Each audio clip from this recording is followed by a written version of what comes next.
Hello students, welcome back to Magnet Brains, your favourite channel जो provide करता है free and quality education. If I talk about CBSE, हम cover करते हैं classes kindergarten से लेकर क्लास 12 तक, and we also have a Hindi medium channel जहाँ पे हम कवर करते हैं क्लासेस 6 से लेकर क्लास 12।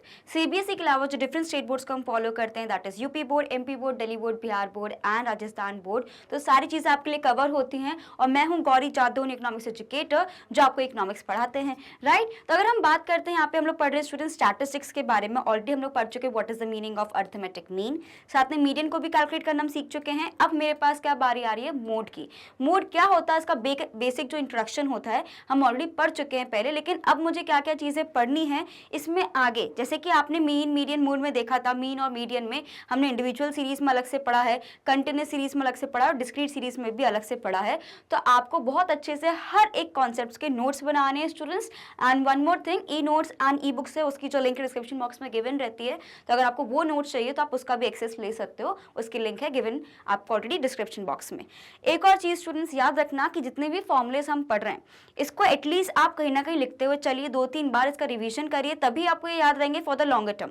अदरवाइज आप भूल जाओगे और कैसे अप्लाई करना आप भूल जाओगे, फिर आपको समझ नहीं आएगी सी एफ कैसे निकल रहा है, आई कैसे निकल रहा है, ये सारी वैल्यूज आपको समझ नहीं आएंगी।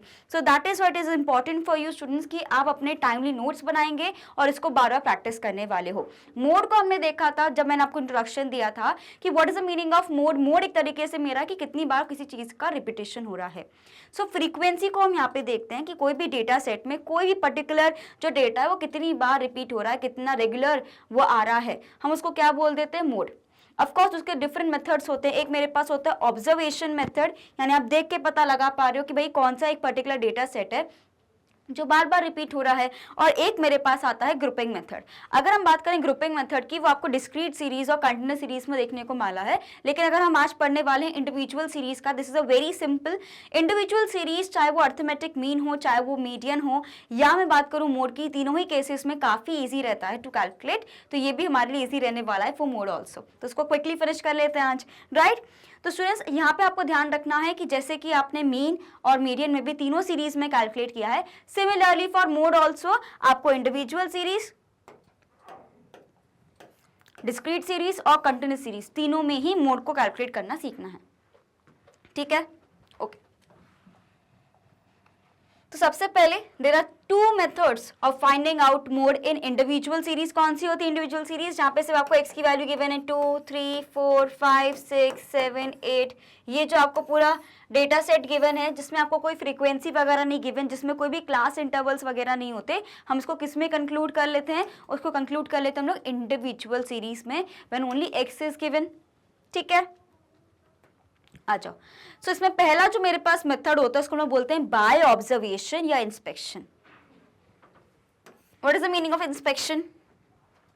हम बोलते हैं ना इंस्पेक्शन के लिए टीचर्स आ रहे हैं, ऑब्जर्वर्स आ रहे हैं, उसका मतलब क्या होता है कि भाई कोई आ रहा है ना, एग्जाम में आपने देखा हो कोई थर्ड पर्सन आ रहा है, वो आपको चेक करता है, ऑब्जर्व करता है ना, कि कौन बच्चा चीटिंग कर रहा है, कौन बच्चा अच्छे से लिख रहा है, कोई दिक्कत तो नहीं है एग्जामिनेशन कराते वक्त, तो ये सारी चीज़ों को नोटिस करते हैं। सिमिलरली ऑब्जर्वेशन और इंस्पेक्शन का मतलब हमारे मोड के केस में ये होता है कि जो भी मेरे पास डेटा सेट गिवन है उसको मुझे अच्छे से गो थ्रू करना है और फिगर आउट करना है भाई कि कौन सा इसमें से मोड हो सकता है, कौन सी ऐसी वैल्यू है जो बार बार रिपीट हो रही है। तो हम इसको क्या कर रहे हैं, बस ऑब्जर्वेशन कर रहे हैं, इंस्पेक्शन कर रहे हैं। तो अगर कई बार आपके पास इंस्पेक्शन मोड लिखा आ जाए तो आपको बिल्कुल भी घबराना नहीं है कि क्या आ गया हमारे पास, ऑब्जर्वेशन और इंस्पेक्शन दोनों का मतलब ही सेम होता है। नेक्स्ट क्या होता है मेरे पास, ऑप्शन नंबर 2 मेरे पास क्या आता है, by converting individual series into discrete series. Discrete series में क्या गिवन रहता है, हमेशा याद रखना कि whenever there is discrete series, तो मैंने क्या देखा है उसमें हमेशा आपको फ्रीक्वेंसी मिलने वाली है, right. So whenever there is discrete series given, हमें वहां पे क्या देखने को मिलता है स्टूडेंट्स, हमें देखने को मिलती है फ्रीक्वेंसी। तो सिमिलरली जब मैं मोड को भी कैलकुलेट करती हूँ तो यहाँ पे आप क्या कर सकते हो, एक तो मुझे डेटा सेट ऐसे गिवन रहता है ना, अगर मैं इंडिविजुअल की बात करती हूँ 1, 2, 3, 10, 20, 1 2 ऐसे करके आपको गिवन रहता है डेटा सेट। अब इसी में जब मैं फ्रीक्वेंसी लिख देती हूँ, है ना, ये 2 है, ये 3 है, ये 4 है, ये 5 है, ये 6 है, ये 7 है, ऐसे करके, तो ये क्या हो जाता है, मेरे पास कौन सी सीरीज बन जाती है, ये बन जाता है मेरे एक तरीके से डिस्क्रीट सीरीज।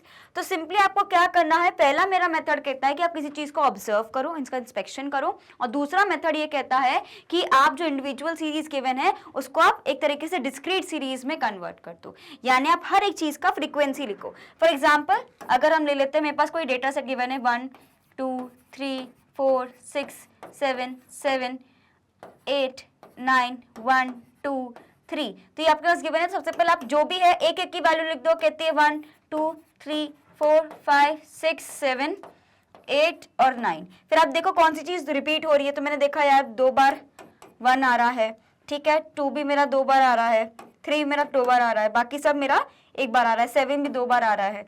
सपोज एक और बार मैंने 3 लिख दिया तो 3 बार आ रहा है। तो मैंने ये देखा जब मैंने फ्रीक्वेंसी बनाई कि भाई सबसे ज्यादा रिपीट कौन सा हो रहा है, ये 3 हो रहा है, तो ये मेरा क्या हो जाएगा, मोड। मोड को कैसे लिखते हैं हम लोग, Z से इसको डिनोट करते हैं, है ना। सो दैट इज वाई, ये इसका मतलब क्या है कि आप एक फ्रीक्वेंसी टेबल बना रहे हो। याद है आप एक टैली टेबल बनाते थे बचपन में, अगर ये सपोज 2 बार आ रहा है तो आपने ये कर दिया, 5 बार आ रहा है तो आप ऐसे कर देते हो, तो आप ऐसा भी टेबल बना सकते हो जिसको हम लोग फ्रीक्वेंसी के वे में ही कंसीडर करते हैं। फाइन, तो ये मेरे पास 2 मेथड्स होते हैं, इसका जल्दी से आप स्क्रीनशॉट लेंगे कि बिल्कुल कंफ्यूज नहीं होना है कि कौन से 2 मेथड्स हैं मेरे पास। Done students, okay.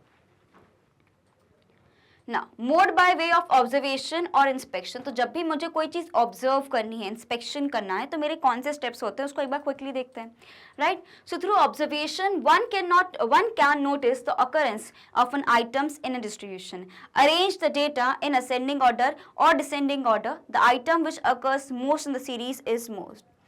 आपको देखना कि जो भी आइटम बार बार रिपीट हो रहा है वो मोड है, सबसे पहले आप अरेंज करोगे। तो अगर मुझे पूरा डेटा सेट गिवन है तो इसको सबसे पहले आपको अरेंज करना रहेगा। हमेशा आपको सजेस्ट किया जाता है इन मोड आपको असेंडिंग से डिसेंडिंग, मतलब असेंडिंग आप एक तरीके से, है ना, असेंडिंग टू डिसेंडिंग जाना। इसका मतलब क्या होता है बेसिकली कि आप किसी छोटी वैल्यू से मिनिमम वैल्यू से मैक्सिमम वैल्यू के पास जा रहे हो, राइट। तो मैक्सिमम वैल्यू मेरे पास कौन सी गिवन है, आई थिंक 72 ही है, राइट। तो ये मेरे पास आखिरी वैल्यू हो जाएगी। तो सबसे पहले इसका हम लोग काउंट कर लेते हैं कितनी वैल्यूज मेरे पास गिवन है, 1 2 3 4 5 6 7 8 9 10 11 12 13 14 एंड 15। टोटल मुझे 15 वैल्यूज गिवन है और मुझे क्या करना रहेगा, इसको ऑर्डर में अरेंज करना है, ठीक है। लेट्स सी, इसको अरेंज करते हैं। तो सबसे पहले मेरे पास किसकी वैल्यू आ जाएगी, यस 15, तो आई थिंक मैं बोल सकती हूँ मेरे पास 15 हो जाएगा, ये 14 हो जाएगा, और कुछ रिपीट तो नहीं हो रहा है यहाँ पे, नहीं हो रहा है, ठीक है। ये मेरा कितना हो जाएगा, 13 हो जाएगा। Then we have is 12,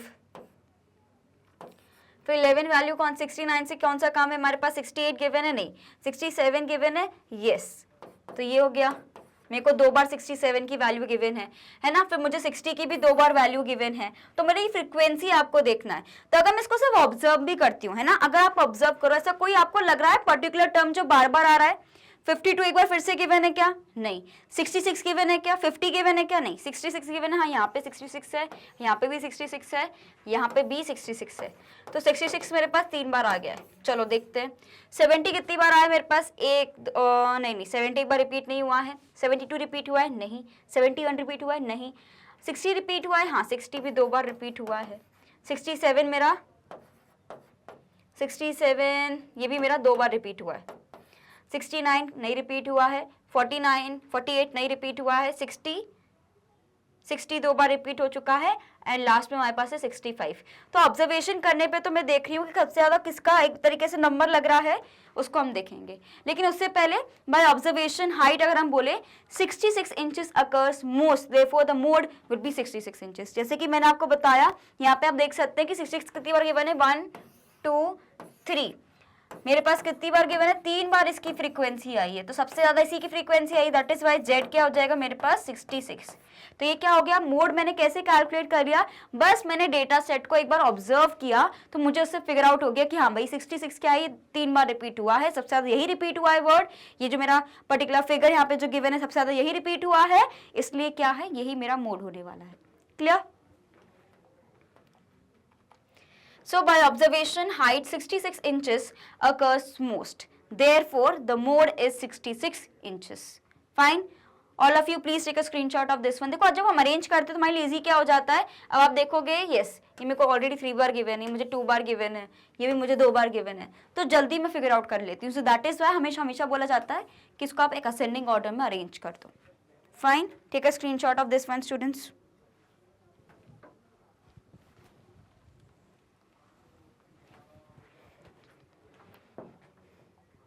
done. तो पहला वाला मेथड तो बहुत सिंपल है, बस देख के पहचानना है ना. आराम से देखो, ऑब्जर्व करो कि कौन सा नंबर बार बार आ रहा है, वही मेरा मोड होने वाला है ना. हमेशा याद रखना मोड को हम लोग जेड से डिनोट करते हैं.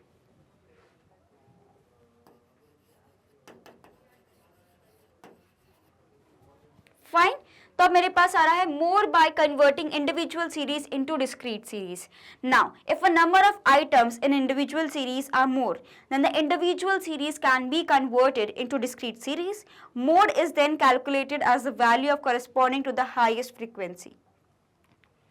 So calculate the value of mode from the data given in the example अभी जो हमने देखा, converting the data into discrete series. तो अगेन मुझे पूरी डिस्क्रीट सीरीज गिवन है, मैंने आपको बोला था ना फ्रीक्वेंसी में इसको कन्वर्ट कर लो. तो 48 मेरे पास एक बार आ रहा है, 50 भी एक बार आ रहा है, 52 भी एक बार ही आया है, 60 मेरे पास 2 बार आया है, 65 मेरे पास एक बार आया है, 66 मेरे पास 3 बार आया है, और 67 मेरे पास कितनी बार आया है, 2 बार, और 69 कितनी बार आया है, 1 बार. तो सबसे ज्यादा किसका हुआ है, या तो ये 3 वाला है या तो ये 2 आया है. तो सबसे ज्यादा किसका हुआ है, 66 का. तो ये मेरा क्या हो जाएगा, मोड. तो आप इस तरीके का टेबल भी बना सकते हो. कौन से केस के अंदर, जब मैं बात कर रही हूँ डिस्क्रीट सीरीज में कन्वर्ट करना, मतलब बेसिकली फ्रीक्वेंसी लिखना उसके सामने और कुछ भी नहीं नया उसमें. ठीक है, स्क्रीनशॉट ले लिया सभी ने अच्छे से, आगे बढ़े. ओके. तो बस याद रखना है जब भी मेरे को इंस्पेक्शन करना है, ऑब्जर्व करना है, तो बस अरेंज कर दो. ठीक है, और जब भी मुझे डिस्क्रीट सीरीज में कन्वर्ट करना है तो आपको ये पूरा टेबल बनाना रहेगा. ठीक है, टेबल बना के फ्रीक्वेंसी लिखोगे तो आएगा. सबसे पहले क्या लिखोगे, x की वैल्यू लिखोगे, फिर आप यहाँ पे फ्रीक्वेंसी लिख दोगे. अगर सपोज 2 3 4 5 ये कितनी बार आई, एक बार आया, एक बार आया, 3 बार आया, ये 4 बार आया, तो मुझे पता है 5 मेरा क्या हो जाएगा, 5 मेरा मोड हो जाएगा. तो जो भी वैल्यू सबसे ज्यादा बार रिपीट हो रही है यहाँ पे आपको फ्रीक्वेंसी से फिगर आउट हो जाएगा. ठीक है, तो ऐसा टेबल आपको बना रहेगा whenever you want to convert the data set. Clear. Again ये पूरा में पूरा यहाँ पे टोटल गिवन है 69 1 70 171. तो मुझे पता चल गया टोटल मेरे पास 15 आ गया, क्योंकि फ्रीक्वेंसी मेरे पास डेटा सेट में 15 ही ऑर्डर्स गिवन थे और सबकी 1 वैल्यू है. सो दैट इज वाई मुझे बहुत ज़्यादा क्लियर कट मेरा आंसर दिख गया कि इसकी वैल्यू क्या हो जाएगी, इसकी वैल्यू हो जाएगी 66. ठीक है, और याद रखना भाई कोई सा भी मेथड आप चुनो, आंसर तो मेरा सेम ही आना चाहिए. जैसे कि अर्थमेटिक मीन में क्या होता था, भले हम डायरेक्ट मेथड से करें, शॉर्टकट मेथड से करें या स्टेप डेविएशन मेथड से करें, हमेशा आंसर मेरे पास वही आता था. तो सिमिलरली मोड के केस में भी यही होता है. इसका स्क्रीनशॉट लेंगे सभी जल्दी से. तो z की वैल्यू क्या हो जाएगी, that would be 66. Clear students, इसमें कोई डाउट नहीं. आई थिंक बहुत सिंपल था ये कैलकुलेट करना. ऐसे ही क्वेश्चंस आपको देखने को मिलेंगे. एक और क्वेश्चन को कर लेते हैं जल्दी से. Find out the mode from the following figures. एक तो पहले मुझे क्या करना है, फ्रीक्वेंसी डिस्ट्रीब्यूशन. इसका मतलब बेसिकली हम बात कर रहे हैं डिस्क्रीट सीरीज की और ऑब्जर्वेशन मेथड से. ऑब्जर्वेशन मेथड के लिए सबसे पहले आप क्या करते हो, अरेंज करते हो. और जब मैं बात करती हूँ मेरे पास डिस्क्रीट सीरीज के लिए, तब हमेशा आप टेबल बनाते हो. ये आपको याद रखना, ये दोनों चीजें मैंडेटरी याद रखना. पेपर में प्रेजेंटेशन बहुत इंपॉर्टेंट होता है. आपको आता है वो ठीक है, लेकिन आप उसको अच्छे से पेपर में लिख ही नहीं पा रहे हो, अपना जो भी आपने सोचा अपने थॉट्स को कन्वर्ट नहीं कर पा रहे हो इनटू वर्ड्स, या अच्छे से नहीं प्रेजेंट कर पा रहे हो, आपको 0 ही मिलेगा या बहुत कम मार्क्स मिलेंगे. जहां कोई 6 मार्क्स का क्वेश्चन, जैसे कि 4 मार्क्स का क्वेश्चन आता है आपका मैक्सिमम, तो 4 मार्क्स का आपको 4 आउट ऑफ 4 मिल सकते थे, लेकिन क्योंकि आपका प्रेजेंटेशन अच्छा नहीं था, सिर्फ आपको 2 नंबर ही मिले. तो आपने 2 नंबर, आपको आता हुआ भी सम आपकी वजह से आपने खुद गवा दिया. तो ये नहीं करना है, स्पेशली क्योंकि 11th में अगर आप सीख गए तो आपको बोर्ड एग्जामिनेशन में दिक्कत नहीं आएगी. राइट, आप मेन फोकस क्या रहता है, एक तरीके से 11th is the base for your 12th standard. So 11th में जो जो चीजें आप सीखते हैं वही आपको 12th में जाके हेल्प करता है. So that is why paper लिखने का पैटर्न कैसे लिखना है, वेदर स्टैटिस्टिक्स, इसको बिल्कुल आपको सिस्टमैटिक वे में ही करना है. ऐसा नहीं कि मुझे पता है आपको आंसर आता है तो सीधे आपने ऐसे लिख दिया हाँ ये मोड है. Right, you will have to write कि first we will arrange it and then we will observe third आप लिखोगे that after observation this is the mode. तो मुझे ही पता कि एक लाइन में समझ जाएंगे, लेकिन एटलीस्ट उसको 2-3 लाइन में से डिस्क्राइब करके लिखोगे तो आपके लिए बेटर रहेगा। सिमिलरली बोर्ड एग्जामिनेशन में भी ऑफकोर्स ये नहीं आता, लेकिन हमारा इकोनॉमिक्स तो आता है, तो उसमें भी हमें हर एक चीज को एक्सप्लेन करते हुए चलना है, ठीक है। तो बस प्रैक्टिकल है तो ऐसा नहीं सीधा आंसर लिख दिया तुमने, there is a way of writing an answer. Clear? तो सबसे पहले मुझे क्या करना है, इसको अरेंज करना रहेगा। I will have to arrange it. तो सबसे पहले असेंडिंग ऑर्डर में मैं इसको अरेंज कर दूंगी, दैट इज 40, 43, 50, 53, 53। तो 53 मेरा 2 बार आ गया, 57, 57, 57 ही मेरे पास 3 बार आ गया, ये भी 3 टाइम्स है, ये भी 2 टाइम्स है और ये 1 टाइम्स है। तो बेसिकली क्या हो रहा है कि मेरा जो ऑब्जर्वेशन मैं कर रही हूँ, मैंने सबसे पहले जो डेटा सेट है उसको मैंने अरेंज कर दिया, ठीक है। आपने इसको अरेंज कर दिया। अब आपने देखा कि 53 तो 2 बार आ रहा है, 57 भी 3 बार आ रहा है, ठीक है, यस। 60 भी कहीं ना कहीं मेरे पास 3 बार आ रहा है एंड 63 मेरे पास 2 टाइम्स आ रहा है। तो आप ये मान के चलो जैसे कि 57 की वैल्यू पहले आ रही है, तो that is we can say that कि 57 और also we can also conclude 60 also, because दोनों का ही जो फ्रीक्वेंसी है 3 टाइम्स ही है। एक बार इसको मैं क्रॉस चेक कर लेती हूँ,